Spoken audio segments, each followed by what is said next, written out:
আমরা এই বোরহানুদ্দিন সাহেবের মূলত সুন্নাতে খাতনা, যেটা ডিভাইস কসমেটিক খাতনা মুসলমানি, এটা এই মুহূর্তে শেষ করলাম। এই 2 মিনিট হয়েছে।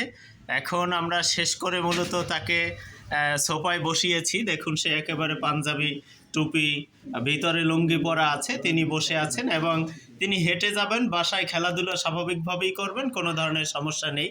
তো আমরা এই বর্তমান যুগে এসেও যারা বিভিন্ন অ্যানালগ পদ্ধতিতে সুন্নাতে খাতনা বা মুসলমানি করতেছি, সেই অ্যানালগ পদ্ধতিতে না করে আমরা এই ডিভাইস কসমেটিক খাতনার মাধ্যমে মুসলমানিটা করব।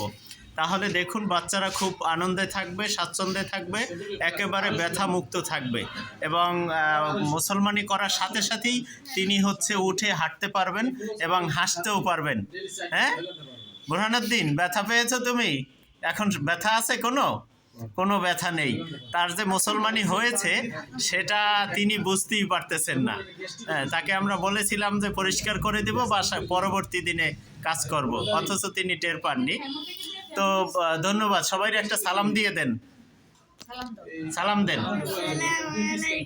ওয়ালাইকুম আসসালাম ওয়া রাহমাতুল্লাহ।